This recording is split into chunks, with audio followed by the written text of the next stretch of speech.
अस्सलाम वालेकुम students. Citizenship education and community engagement course code 8606 और आज हम जो डिस्कस करेंगे वो इसका यूनिट नंबर 4 है, सोशल इंस्टीट्यूशन। इकोनॉमिक्स इंस्टीट्यूशन कौन कौन से? Sociology understand the economy as the set of arrangements by which a society produce, distribute and goods, services and other resources. यहाँ पर सोशियोलॉजिस्ट जो हैं वो इस बात को समझते हैं कि जो भी माशरे में जिस तरह की ट्रेनिंग जो आप कहते हैं माशरती ट्रेनिंग या तरबियत देकर अफराद को सोसाइटी में एंटर किया जाएगा, सोसाइटी का मेंबर बनाया जाएगा, तो वो उस रिक्वायरमेंट को फिल करेंगे जो इकोनॉमिकली चाहिए होती है। जो वो आप जिस तरह की आपकी सोसाइटी आप चाह रहे हैं कि इकोनॉमिकली साउंड हो और आपके पास डॉक्टर्स की कमी है, तो फिर क्या करते हैं सोशियोलॉजिस्ट उस तरह के कोर्सेज को रिकमेंड करते हैं सोसाइटी के अंदर कि जो आपकी आने वाली जनरेशन में डॉक्टर्स ज़्यादा मकदार में बन सकें। और इसी तरह से बाकी पेशों की भी हम मिसाल ले सकते हैं। और जब वो इस तरह के जो प्रोफेशंस हैं उनको जब हम इम्प्रूव करेंगे, तालीम देंगे, बनाएंगे और वो सर्विसेज प्रोवाइड करेंगे अफराद सोसाइटी को, तो यकीनन जो इकोनॉमिक सिचुएशन है वो बेहतर हो जाएगी। सेकेंड पॉइंट पर हम देख रहे हैं कि economic institutions involve the production of goods and the organisation of labour, the provision of care and similar factors, not just money buying and selling.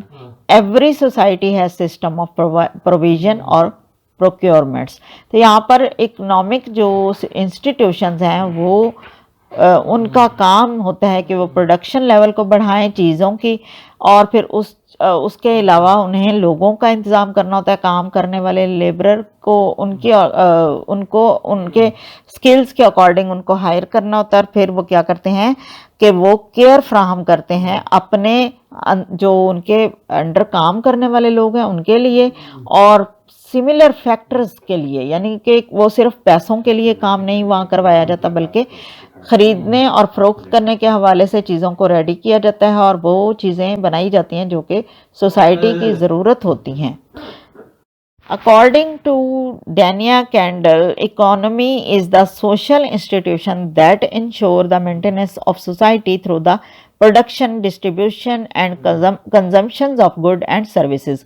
और इनके ख्याल में ये है कि जो सोशल इंस्टीट्यूशंस हैं उनका इकोनॉमी से लिंक यूँ है कि वो इंश्योर करते हैं इस सोसाइटी के अंदर प्रोडक्शन को, किस चीज़ की पैदावार को, उसकी तकसीम को, डिस्ट्रीब्यूशन एंड कंजम्पशन और उनके इस्तेमाल को उन गुड्स के थ्रू जो वो बना रहे हैं और उन सर्विसेज के थ्रू जो कि वो प्रोवाइड कर रहे होते हैं सोसाइटी को। इकोनॉमिक इंस्टीट्यूशंस को अब हम देख रहे हैं। Capitalism is a system of economic defined by a market owned and controlled by private citizens. तो यहाँ पर जो कैपिटलिज्म है वो सिस्टम है मुआशियात का जो कि मार्केट में इंट्रोड्यूस करवाया जाता है कंट्रोल करने के हवाले से बाय प्राइवेट सिटीजन्स के। The advantages of capitalism are the private ownership of property that produce income and competition to the keep price in check. ये वो लोग होते हैं जो गवर्नमेंट से हट के ये इदारे होते हैं और ये वो लोग होते हैं जो कि इस चीज़ को मद्देनज़र रखते हैं कि जो प्रोडक्शन है वो और जो इनकम है वो और वो कंपटीशन ऑफ प्राइसेस जो हैं उनका भी वो चेक रखते हैं कि जो चीज़ें जो प्रोडक्ट वो तैयार कर रहे हैं उनके साथ जो दूसरी उनके जैसी ऑर्गेनाइजेशंस हैं वो उनके हिसाब से अपनी कीमतों को मेंटेन करते हैं, कम या ज़्यादा करते हैं। The disadvantages however is the lack of government intervention which is what makes capitalism work best। तो यहाँ पर जो इसका डिसएडवांटेज है वो कह सकते हैं कि ये है कि ये गवर्नमेंट की मदाखलत इसमें कम होती है, प्राइवेट सिटीज़न इसको चला रहे होते हैं, लेकिन इसके काम की बेहतरी की वजह ही उसकी कैपिटलिज्म है, यानी कि प्राइवेट सिटीजन्स के थ्रू चलने वाला इदारा होता है ये। Socialism the alternative economic theory to capitalism is socialism, यानी कि हम कैपिटलिज्म में देख रहे थे कि प्राइवेट सिटीजन इस काम को चला रहे हैं जबकि जो सोशलिज्म है, इसमें आगे चलकर हम देखते हैं कि ये गवर्न किसके थ्रू हो रही है। Socialism is the act by which all goods are publicly owned and operated, कि इसमें जो भी चीज़ें बनाई जाती हैं वो गवर्नमेंट के उसकी मलकियत में होती हैं और उसी के ज़रिए ऑपरेट की जा रही होती हैं गवर्नमेंट के इदारों के through. The three features that make up the socialist theory are 18 public ownership of the means of production, pursuit of collective goals and centralized decision making।